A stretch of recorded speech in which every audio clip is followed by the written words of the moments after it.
Liana Cade tightened her grip on the armrests as her sister's fingers dug into the handles of the wheelchair. The hotel ballroom around them pulsed with soft music and clinking glasses. Warm light spilled over white tablecloths, crystal vases, and the giant gold letters spelling out Marry Amy across the far wall. Everyone was already turned toward the small stage where the engagement speech would be, but Maris had her attention pinned on only one thing. "Yana, you're ruining all the photos," Maris hissed, leaning down so her glossy curls brushed Liana's shoulder. Her perfume was sweet and sharp at the same time. "The chair is in every angle. Can't you at least try to stand when he gives me the ring?" Liana felt heat crawl up the back of her neck. Her legs were dead weight beneath the silky emerald dress she'd chosen carefully. Just to match the theme. Just to make tonight easier. "You know I can't just stand on command," she murmured. "The physio bar is different. There's support." Maris rolled her eyes so hard Liana could practically feel the orbit. "You managed 2 steps last week. I'm not asking you to run a marathon. Just stop." She glanced over her shoulder toward the nearest cluster of guests, lowered her voice even further. "Just stop milking this. You're not the main character tonight." The words hit with a dull, familiar thud. Not a new wound, just the same bruise pressed again. "Maris," Liana said quietly, "this isn't about attention. It's pain." Her sister's manicured fingers tightened on the handles. "Then maybe pain shouldn't sit in the center of my engagement party." Before Liana could respond, Maris jerked the wheelchair backward. The motion was so sudden that Liana's body swayed, core muscles scrambling to compensate. The wheels rolled over the edge of the patterned carpet and onto the smooth marble just as a waiter slipped past with a tray of champagne. One of the front wheels caught on the ridge between carpet and stone. Liana heard the hitch of rubber, felt the world tilt. The chair lurched sideways. The next fraction of a second stretch, thin and merciless. Her stomach dropped. Her hands flew out, grasping for something: tablecloth, air, anything. Glasses rattled. Someone gasped. Then she was falling. Her shoulder hit the floor first, sending a bolt of lightning down her arm. Her hip followed, and the dull crack of her elbow against marble. The sound of the wheelchair clattering over beside her was louder than the music. Silence rolled outward from the impact, swallowing the laughter and the small talk in widening circles. Liana lay there, breath punched out of her lungs, eyes fixed on the underside of a linen-draped table. She could smell spilled champagne and the faint metallic tang of her own skin burning with shock. "Oh my God," someone whispered. Heels clicked. The music stuttered and cut off. Above her, faces appeared stretched, distorted, ringed with chandelier light. A server knelt down with wide eyes. "Ma'am, are you okay? Don't move. Please don't move." Behind them, Maris's voice sliced through the hush, high and brittle. "She's fine, she does this." "Liana, stop. You're making a scene." Liana turned her head with effort. Maris stood a few feet away, one hand over her mouth in a performance of shock that didn't reach her eyes. The other hand still gripped the back of the wheelchair. "You pushed her," a guest said under their breath. "I barely touched it," Maris snapped. If she would stop faking for attention. The words rang out, clear as crystal shattering. For a heartbeat nobody moved.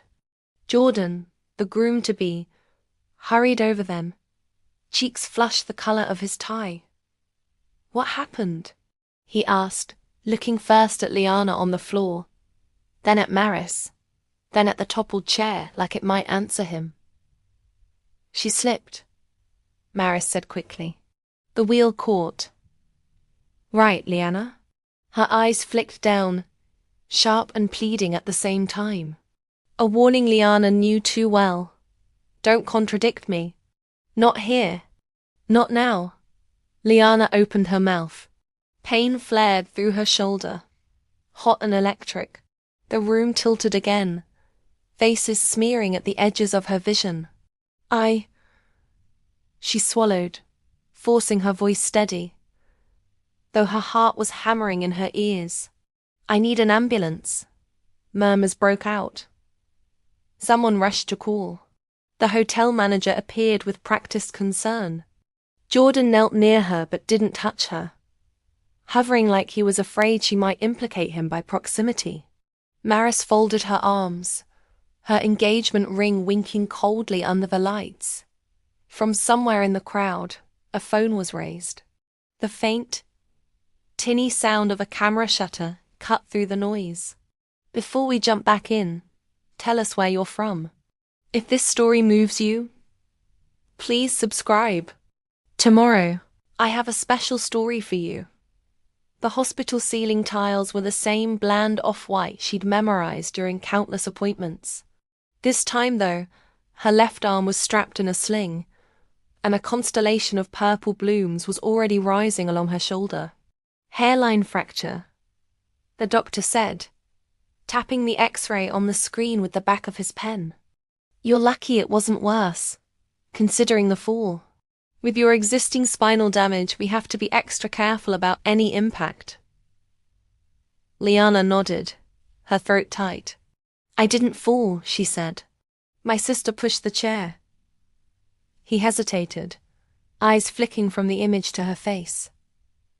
Do you want that noted in your file? She thought of Maris's voice, sharp and dismissive, slicing through the ballroom. Stop faking for attention. She thought of the way her parents had bustled around afterward, more focused on calming the guests resuming. The music making sure the hotel staff knew it was just a misunderstanding, than on the fact that their elder daughter was being loaded into an ambulance. I want it noted exactly how it happened, Liana said. I hit the floor because someone pushed the chair without warning. The doctor's expression softened into something like quiet anger. I'll document it, he said. You'll need rest. Minimal strain. And I'd strongly suggest some emotional support as well. Trauma like this isn't just physical. She almost laughed. Emotional support. Her family's version of emotional support was a group chat apology emoji, and a half-hearted, you know your sister gets dramatic under stress. After he left, the room became small and too bright. The beeping of some distant machine synced up with her pulse. Liana reached with her good hand for her phone on the bedside table. The family group chat was already lit up. Mom, are you discharged yet? The party is completely ruined. DAD. The hotel says there might be liability issues. We told them it was an accident. Maris, you always do this. On my night?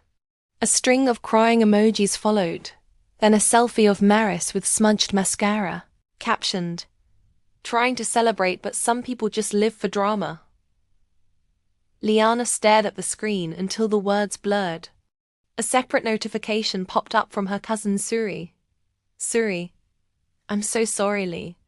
I got this before anyone told me to delete it. There was a video attached. With a breath she didn't realize she was holding, Liana tapped it. The shaky phone footage showed the exact moment. Maris's face twisted in irritation, her hands on the wheelchair handles. The jerk backward, the wheel catching on the carpet edge. The tilt, the fall. Maris's mouth shaping the words. Perfectly captured. Stop faking for attention. Even with the background chatter, the sentence was clear. Liana saved the clip to her files before it could disappear. Her fingers were steady. Her breathing was not. Send it to me in email too, she texted Suri. Back it up somewhere safe. Suri's reply came a moment later. Suri, done. And Lee? If you ever decide you're done with them, I'll be on your side. Done with them. The phrase settled on her chest like a feather and a stone at the same time. She had spent years bending herself into smaller and smaller shapes to fit in their idea of family. She'd muted her pain so gatherings wouldn't be about her condition. She'd hidden the scope of her work so they wouldn't feel threatened by her success. She'd even agreed to enter every party through the back elevator, so the wheelchair wouldn't make a scene in the lobby. Tonight, they'd made a scene anyway. She opened a different app, one no one in her family knew the name of. On the home screen, a dashboard showed rows of numbers climbing steadily. Client retainers, subscription renewals, a quiet river of income flowing because she had spent the last 3 years building a data consulting firm from the corner of her supposedly simple remote job. Quiet Harbor Analytics. To her parents, she was their disabled daughter who worked online doing spreadsheets. To Maris, she was the inconvenient reminder that not everyone has bodies snapped back into perfection after a car crash. To a handful of CEOs and founders across 3 continents, Liana Cade was the reason their quarterly reports didn't implode. She scrolled through her invoices, her savings, the investment account her grandmother had left in her name alone. Done with them. For the first time, the concept didn't feel like a threat. It felt like a plan. 2 weeks later, when the sling came off and the bruises had started to fade from purple to yellow, Liana rolled into the office of her grandmother's old lawyer. The building was older than she was, all dark wood and brass plaques, but the elevator was mercifully smooth. A small sign with the name Choan Marin, Attorneys at Law, was bolted next to the door. "Ms. Cade," the receptionist said, standing up quickly. "Good to see you again. Mr. Cho will be right with you." Liana nodded, wheeling herself to the waiting area. She hadn't been here since the will reading, the day her grandmother's handwriting had turned into legal language, and overnight she had become the sole owner of the Cade family home. At the time, she'd insisted it was just a formality. "I'll never kick them out," she'd said. "It's just easier this way." Her grandmother had looked at her over the top of her glasses, eyes sharp and kind. "Just because you won to dosen to mean, you shouldn't to know you can." Back then, she hadn't fully understood. Now she did. Mr. Cho's door opened with a soft click.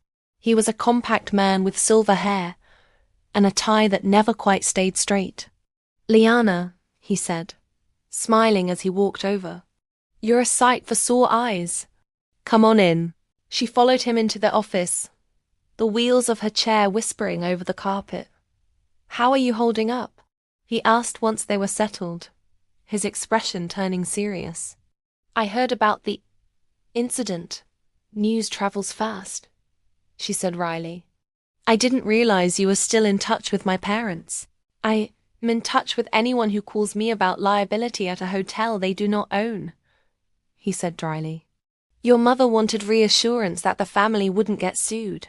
It was an interesting conversation. Liana exhaled slowly.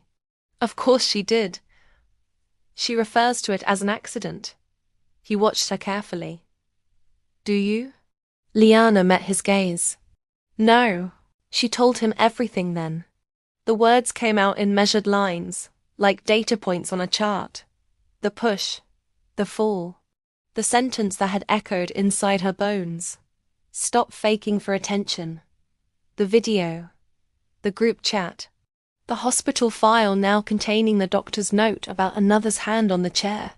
He listened without interrupting, fingers steepled in front of him. When she mentioned the clip, his jaw tightened. "Do you have a copy?" "Several," she said.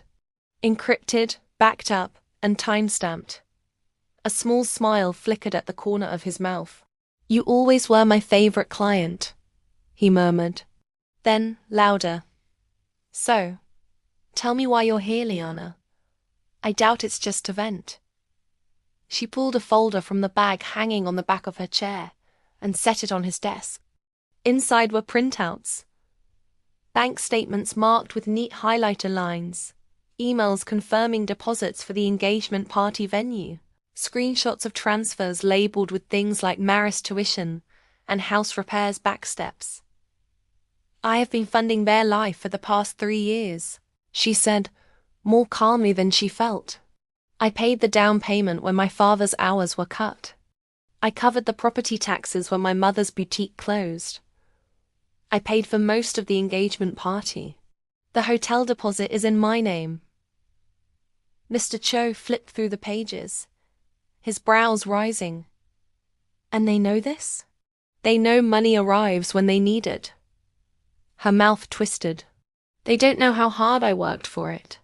They don't know that the mortgage is in my name. They definitely don't know that the house isn't just family property anymore. It's mine." He nodded slowly. "Your grandmother was very clear about that. I let them pretend nothing changed." Liana continued. "I told myself it was easier. I thought if I didn't rock the boat, we could at least look like a family." She paused, picturing the ballroom floor, the way Maris had stepped back from the toppled chair as if it were a stain. "They flipped the boat anyway. And now?" Mr. Cho asked. "Now I want to stop paying for the privilege of being their scapegoat," she said. "I want to know what happens if I stop cushioning their every mistake. Legally, financially, and I want to protect myself. If they decide to spin this into some story where I'm the villain, I need to know where I stand." He considered her for a long moment. Then he pushed his glasses up the bridge of his nose. "You stand on quite solid ground, as it happens." He outlined it for her piece by piece.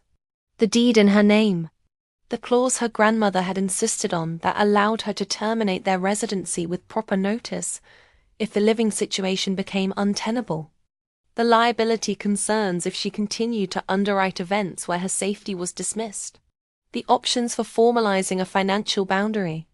"You don't have to burn the house down," Mr. Cho said finally, "but you are allowed to stop being the foundation they stand on while they chip away at you." Liana let the sentence sink in. "I don't want revenge for the sake of revenge," she said slowly. "I don't want some public spectacle where everyone sees a viral video and chooses sides. She searched for the right words. I want my life back. I want to stop buying their love. I want the next time someone pushes me, it is in a physical therapy session, and not because they retired of seeing my chair in photos." Mr. Cho nodded.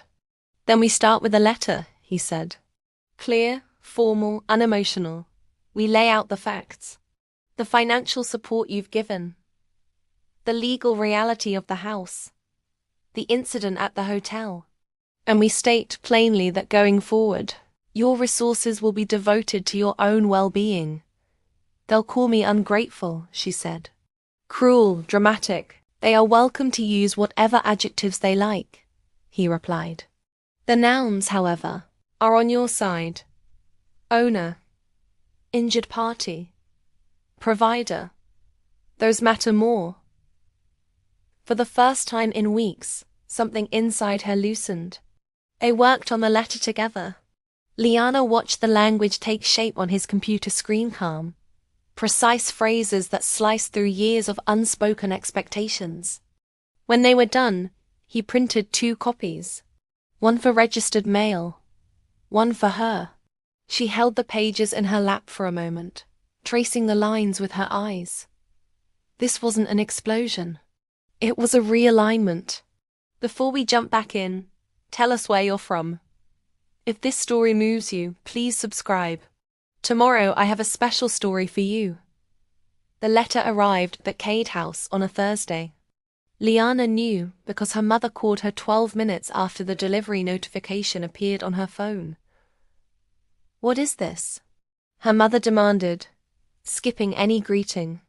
Liana rolled herself away from her desk, turning toward the window of her apartment. Outside, the city hummed along, unaware that a fault line had just been drawn invisible and deep. "It's clarification," Liana said, "on where we all stand.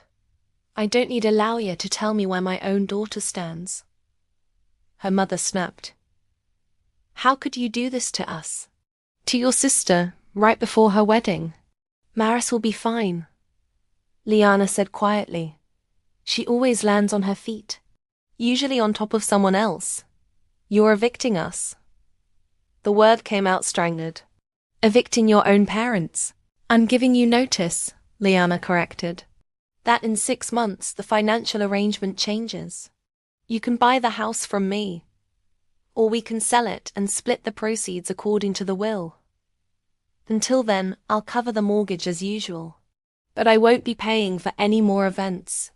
No more parties. No more emergency transfers because Dad forgot to pay a bill. I need to live my own life. Her mother's breath hitched on the other end of the line. Is this about the accident? Because your sister feels awful. She's been sick with guilt. Liana thought of the group chat messages, the selfies, the way Maris had written, "Some people just live for drama," under a picture of herself showcasing the ring. She feels sick that there's a video, Liana said. Not that I got hurt.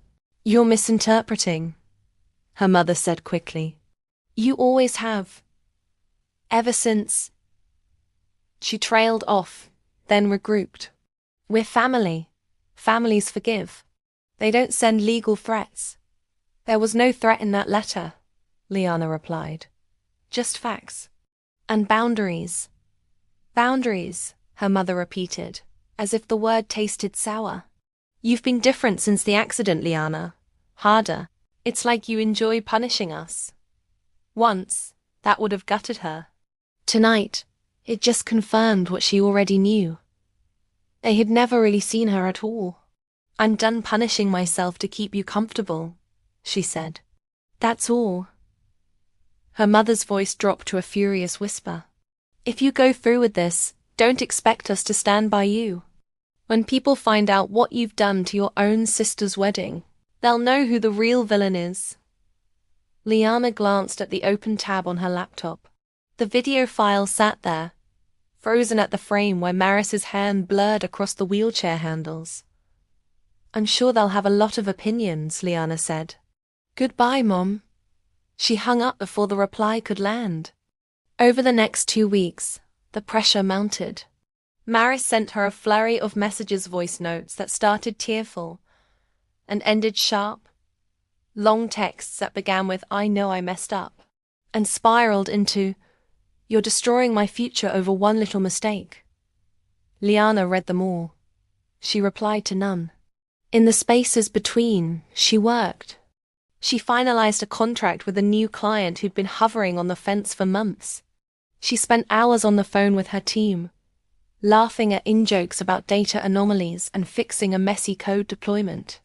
She went to physical therapy and carefully, painstakingly, learned how to transfer from chair to bed with one arm instead of two. She bought plants for her apartment and watched them unfurl toward the light.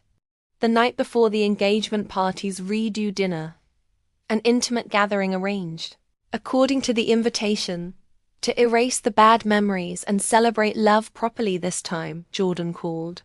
His name flashed on her screen as unknown number, but she recognized the cadence of his voice immediately when she answered. Liana? It's Jordan. She looked at the clock. 9:47 p.m. Hi, can we talk? He asked. In the background, she could hear muffled music, clinking glass, the distant thump of bass. I didn't want to text this. You're at a bar, she noted. Bachelor thing, he said, sounding as tired as she felt. Listen, I know things are tense, but Maris told me you're still coming tomorrow. I SVPD yes weeks ago, she said. Before the fall. Before the letter. Right. He hesitated. It would mean a lot if you showed up. For her.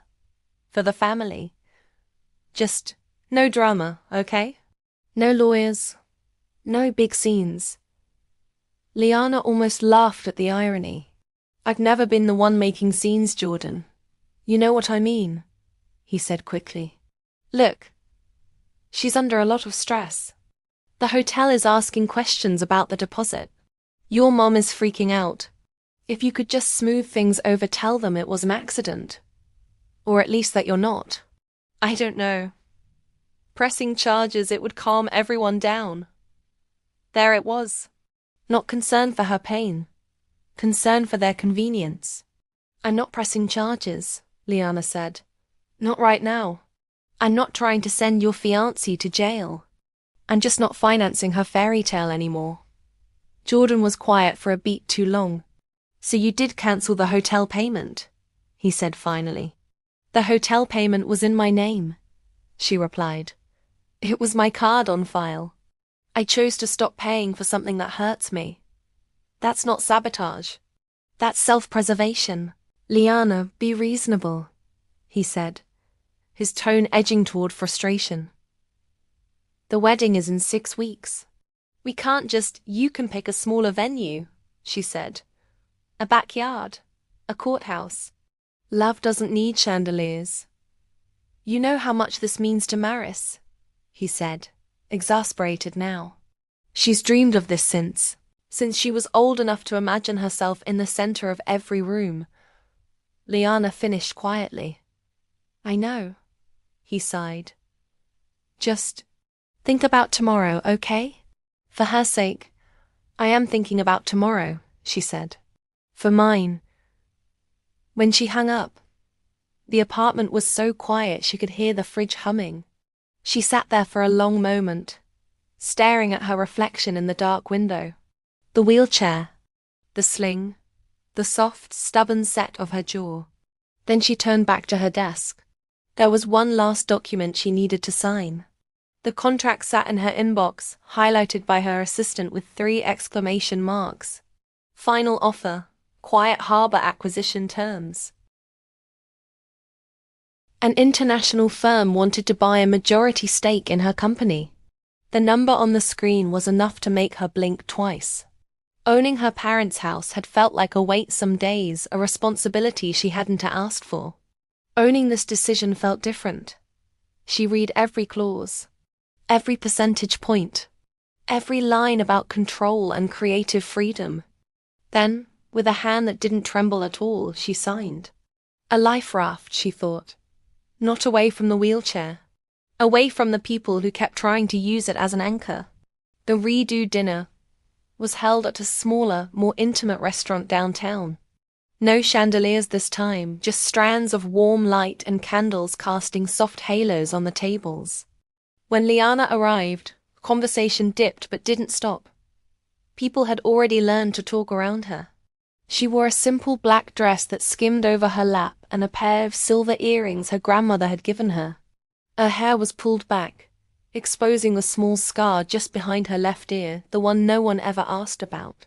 A hostess led her to the long table where both families were gathered. Her mother's smile was tight as thread. Liana, she said, standing to air-kiss the space near her cheek. So glad you made it. Her father nodded at her, eyes darting away as if afraid she might accuse him of something simply by meeting his gaze. Maris sat near the head of the table, glittering in a pale pink dress, her ring front and center.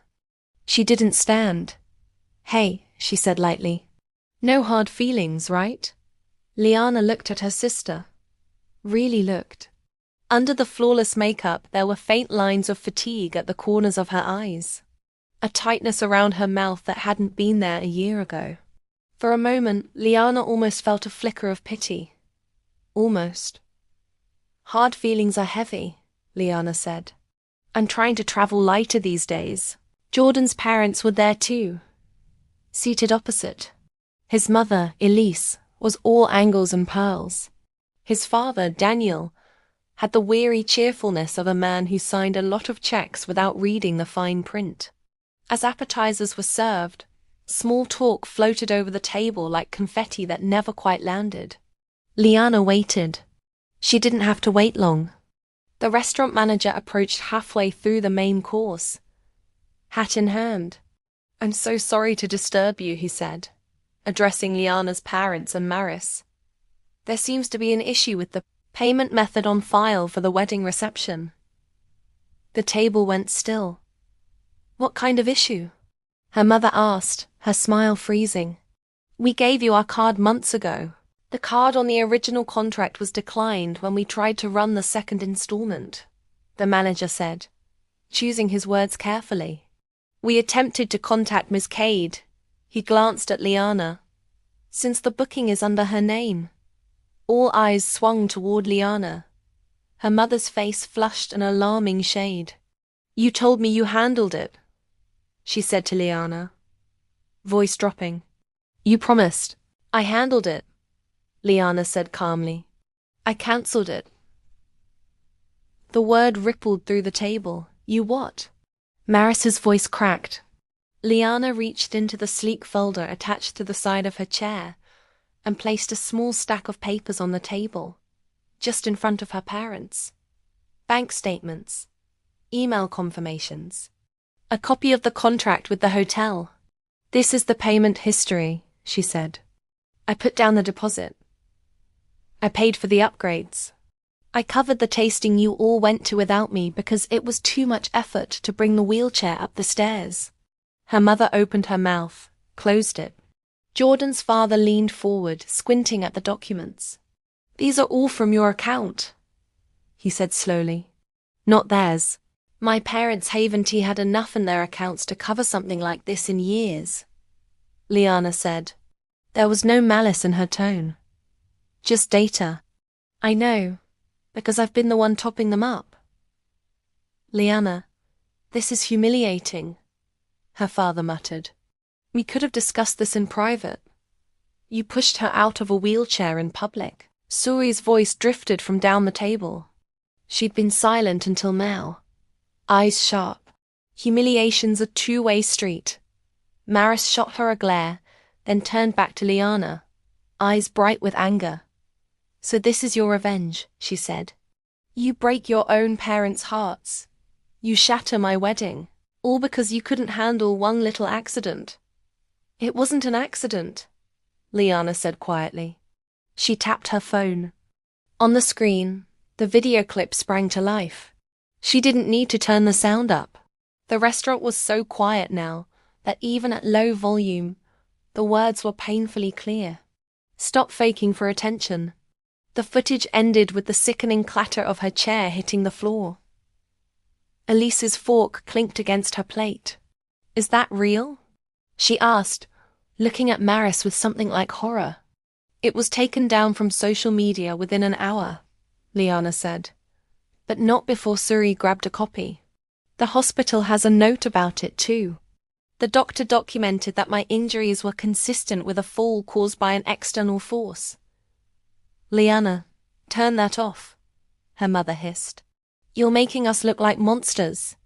You did that yourselves, Suri muttered. Jordan stared at the phone, then at Maris. You told me she slipped, he said slowly. That you tried to catch the chair. Maris's composure cracked. She exaggerates everything, you know that, she said, forcing a laugh that sounded brittle. The angle makes it look worse. She was going to fall anyway. Because you yanked the chair, Suri said.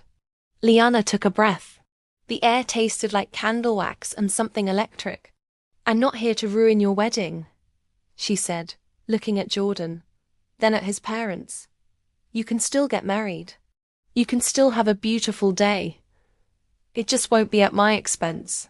Not financially, and not physically. She turned to her parents. I have given you more than money, she said quietly. I've given you time, energy. I've best swallowed comments that would get strangers reported in a heartbeat, because I kept telling myself you didn't mean them. That family was different. But family that pushes you to the ground and then asks you to apologize for the bruise I send to family. It's an audience. Her mother's eyes filled with tears. We've done everything for you, she whispered. Liana thought of the years of physical therapy she'd begged to attend, only to be told it was too expensive until she found a way to pay for it herself. Of the accessible van she bought with her own savings while her parents invested in her sister as first business class trip. Of the countless times they introduced her as their brave girl while talking over her. You've done everything to me, she corrected softly. Not for me. Jordan's father cleared his throat. I think we need a moment, he said, looking between Liana and his son. This is a lot. There's one more thing. Liana said before anyone could scatter. She slid the second document onto the table. The letter. In 6 months, the house situation changes, she said. You can buy it. We can sell it. Either way, I won't be your landlord and your silent ATM anymore. Her father's face went pale. We raised you in that house. Grandma bought that house, Liana said, her voice gentle but unyielding. She left it to me because she knew you'd never see me as more than an obligation unless someone forced you to. I'm not forcing anything. I'm offering you a choice. Silence pressed in from all sides. Maris stared at her like she was seeing a stranger. Who are you? She whispered. Liana held her gaze. Someone who finally believes what Grandma told me, she said. That I don't have to stay small just because it makes other people feel tall. For a moment, nobody moved. Then Elise pushed back her chair. Jordan, she said quietly, we need to talk, now. They stepped away from the table, toward the back of the restaurant. Daniel followed, his expression grim. Her parents sat rigid, eyes fixed on the tablecloth. Suri reached across and squeezed Liana's hand. You did it, she whispered. You actually did it. Liana exhaled slowly. The tremor in her chest wasn't fear, she realized. It was relief. Whatever happened next, whether the wedding shrank or imploded, whether her parents painted her as the villain in every future story, they would do it without her money, without her silence, without her body being used as a prop. She backed her chair away from the table. Where are you going? Her mother asked sharply. Home, Liana said. I have work tomorrow, and a meeting with my new business partners. You can't just leave in the middle of this, her father protested. I've spent my whole life staying in the middle of things that hurt me, she said. Tonight, I'm trying something different. Outside, the night air was cool on her face. She rolled down the ramp toward the street, the sounds of the restaurant fading behind her. Her phone buzzed in her lap. A message from Mr. Cho. Cho, the transfer went through. Congratulations, Ms. Cade. You're officially majority partner, no more. You're something bigger. She smiled. Another message came in, this time from an unknown number. Unknown. Hi, Ms. Cade. This is Elise. I'd like to speak with you privately about some things I just learned. When you're ready. Liana tucked the phone back into her bag without replying. For the first time in a long time, the silence in her chest felt peaceful. She didn't know yet what stories they'd tell about her after tonight.